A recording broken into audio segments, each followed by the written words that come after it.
नमस्कार दोस्तों, आज हम मौजूद हैं न्यूरोलॉजी, आयुर्वेद और प्राकृतिक चिकित्सा के विशेषज्ञ डॉक्टर प्रवीण शर्मा जी के साथ। आज हम उनसे चर्चा करेंगे कोरोना की तीसरी वेव जो इस वक्त बिल्कुल सर पर है। विदेशों में इसका प्रभाव बहुत तेज़ी से बढ़ रहा है। हम अपने देश में अपने देश की जनता को किस प्रकार से हम बचा सकते हैं इस तीसरी वेव से। आप विशेषज्ञ हैं, हम इनसे चर्चा करेंगे और आपके स्वास्थ्य का ध्यान रखते हुए क्या क्या हमें एहतियात बरतने चाहिए। हम चर्चा शुरू करते हैं डॉक्टर प्रवीण शर्मा जी के साथ। डॉक्टर साहब, जैसा कि कोरोना की तीसरी लहर आने की चेतावनी दी जा रही है, इस लहर में सुरक्षित रहने के लिए और बदलते हुए मौसम में, बरसात का मौसम है, हमें क्या क्या सावधानी बरतनी चाहिए, क्योंकि देश के अंदर भी हमारे कई राज्यों में कोरोना की तीसरी लहर ने अपने पैर पसारने शुरू कर दिए हैं और विदेशों में भी त्राही मचानी स्टार्ट कर दी है। बहुत अच्छा सवाल किया आपने। कोरोना की तीसरी लहर अब भारत में भी दस्तक दे चुकी है और जैसा कि मौसम के ऊपर आपने पूछा कि मौसम भी बरसात का है, ये मौसम के बदलाव में कोविड जो है वो बहुत ज़्यादा फैलता है और ये मौसम में दूसरी बीमारियां भी पैर पसारती हैं। जैसे नॉर्मल जो जनरल फ्लू है वो भी इस मौसम में ज़्यादा फैलता है, क्योंकि इस मौसम के अंदर क्या होता है, इस मौसम में ख़ास तौर पे जो हमारे स्पीसीज़ हैं, जो हमारे धरती के ऊपर जितने भी स्पीसीज़ हैं, इंसेक्टिसाइड्स हैं, इंसेक्ट्स हैं, या जो भी स्पीसीज़ हैं, जो जीव जंतु हैं, वो इस समय पे ब्रीडिंग कर रहे होते हैं। तो हमें बहुत सारी ऐसी सावधानियां बरतनी चाहिए, ना केवल कोविड से बचने के लिए बल्कि इन छोटे छोटे दूसरे इन्फ्लुएंजा फैलाने वाली बीमारियों से भी हमें बचना चाहिए।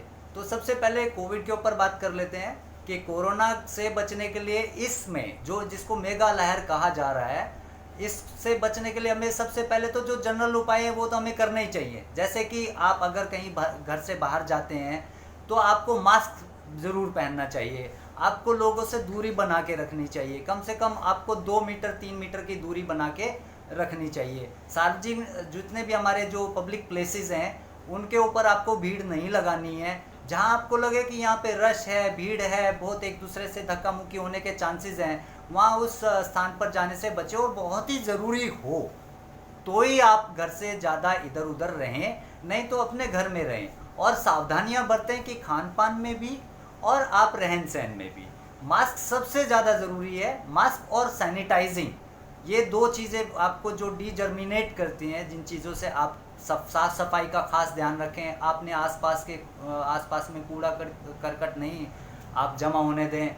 ऐसी सावधानियां जो जनरल हम बचपन से सीखते आ रहे हैं, वो तो ज़रूरी है कि आप वो ज़रूर अपनाएं। बात रही मौसम की, इस मौसम में जैसे मैंने बताया इंसेक्टिसाइड्स ज़्यादा पैदा होते हैं और कोविड का समय है, तो इसमें हमें ख़ास सावधानी है कि हमें खान पान पर ख़ास तौर पे ध्यान रखना चाहिए। कोई ऐसी चीज़ नहीं खाएं जो पुरानी है, बासी भोजन हुआ।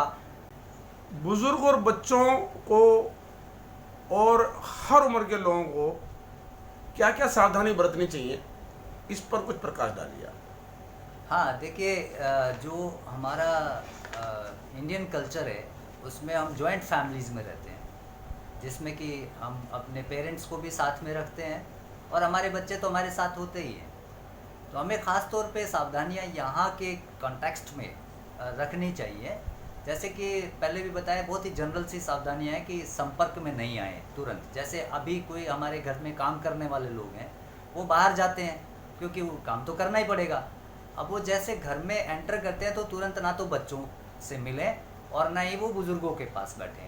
पहले अपने आप को स्टरलाइज करें, हाथ धोएं, कपड़े बदलें, अगर पॉसिबल है तो नहा भी लें। उसके बाद आप बुज़ुर्गों से अपने आप को खुद को चेक करें कि कहीं मुझे कोई इस तरह का कोई सिम्टम तो नहीं महसूस हो रहा है, क्योंकि आप तो बाहर संपर्क में रहे हैं।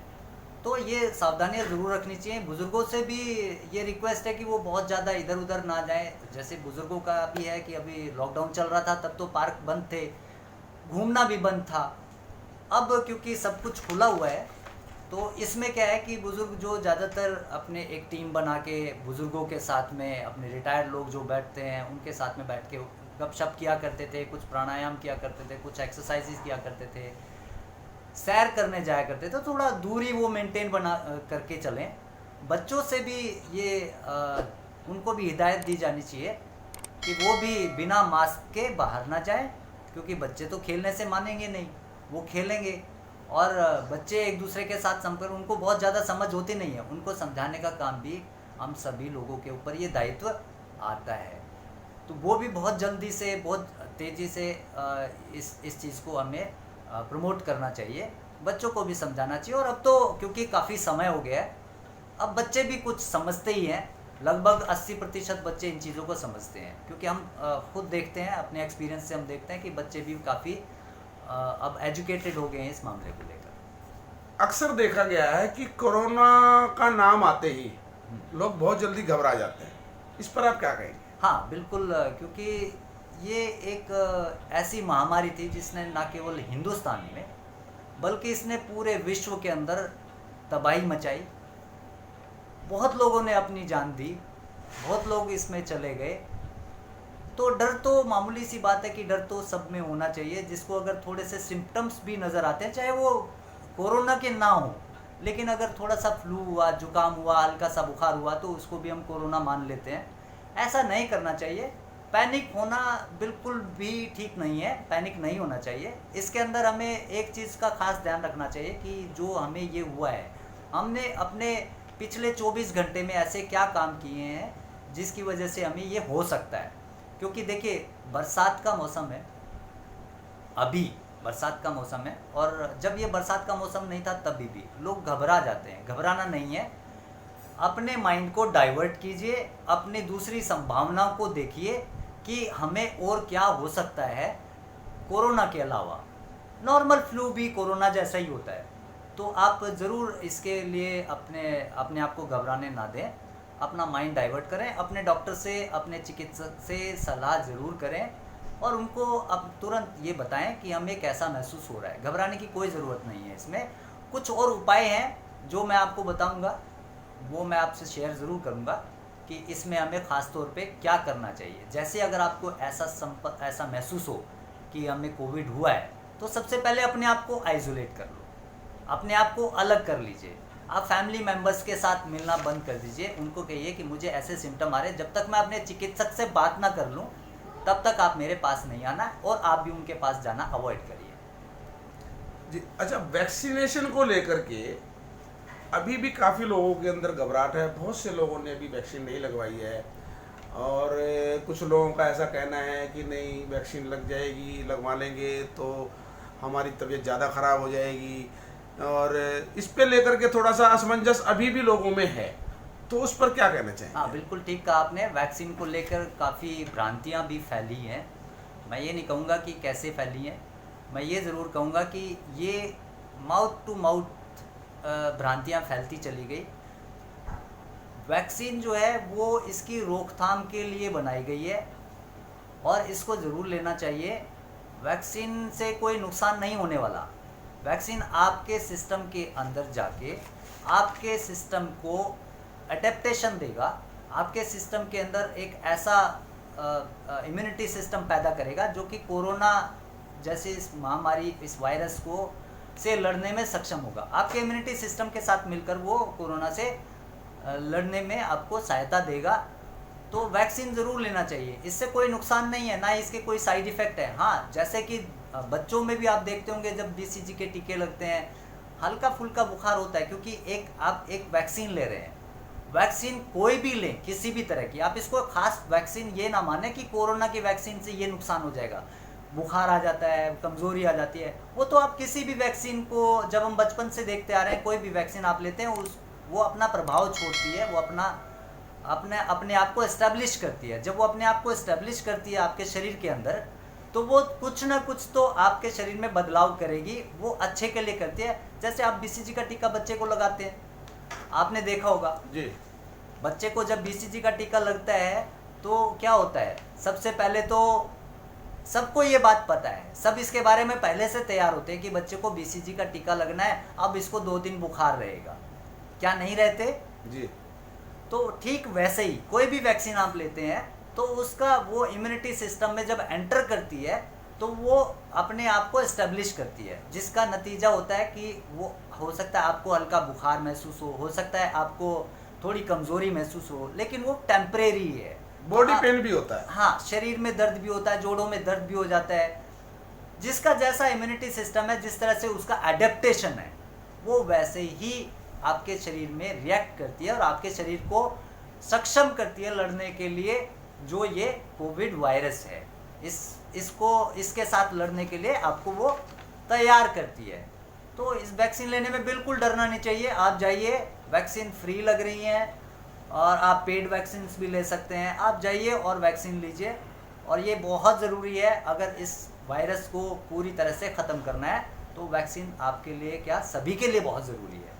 अच्छा डॉक्टर साहब, एक सवाल और निकल कर के आया अभी अपनी चर्चा के बीच में। जो लोग अभी पीछे कोविड से ग्रस्त हुए थे और अब वो उस कोविड से बाहर आ चुके हैं, लेकिन वो अपने आप को बहुत वीक महसूस कर रहे हैं, शरीर में दर्द, बहुत ज़्यादा कमज़ोरी महसूस कर रहे हैं, तो वो कैसे उसको कवर करें, अपने शरीर को कैसे मेंटेन दोबारा से करें? हाँ, बिल्कुल सही कहा आपने। कोरोना एक बार जिसको हुआ उसके शरीर में जाहिर सी बात है, ये स्पष्ट है कि कमज़ोरी आती है, क्योंकि उसके शरीर ने फाइट किया है, उसके इम्यूनिटी सिस्टम ने फाइट किया है, और बहुत सारी चीज़ें ऐसी हमारे शरीर में डेवलप हो जाती हैं फाइट करते करते कि हमारा इम्यूनिटी सिस्टम कमज़ोर हो जाता है। हमारे जोड़ों में दर्द होना, कमज़ोरी महसूस होना, वज़न का गिरना, ये एक साधारण, यहाँ तक कि मैंने देखा है मेरे पास जो पेशेंट्स आते हैं, कईयों को तो ऐसा भी हुआ है कि उनको मानसिक तनाव भी रहना शुरू हो गया है, सोचने समझने की शक्ति भी कमज़ोर हुई है। इसका सिंपल सा रीज़न है कि किसी एक बाहरी चीज़ ने आपके शरीर में रहने वाले जो सुरक्षा कवच है उसके ऊपर आप अटैक किया। अब सुरक्षा कवच के ऊपर अटैक जब हुआ तो नॉर्मली आपका सुरक्षा कवच कमज़ोर हुआ जो कि मजबूत था। अब क्या होता है कि उस सुरक्षा कवच को मजबूत करने की ज़रूरत है, घबराने की बिल्कुल ज़रूरत नहीं है। आपको समय लग सकता है, लेकिन आप वापस उस स्थिति को पा सकते हैं जिस स्थिति में आपको इस वायरस ने अटैक किया। उसके लिए आपको बहुत सारी सावधानियां हैं, जो सिंपल सी सावधानियां वो बरतनी चाहिए। जैसे कि आप जंक फूड नहीं खाएं, आप हेल्दी चीज़ें खाएं, अपना रहन सहन खान पान भी हेल्दी रखें। तो इसमें कोई घबराने की बात नहीं है। ये धीरे धीरे समय के साथ में आप वापस उस स्थिति को पा सकते हैं। धन्यवाद डॉक्टर साहब, बहुत अच्छी जानकारी आपने दी। कोई विशेष संदेश आप देना चाहेंगे जनता के लिए?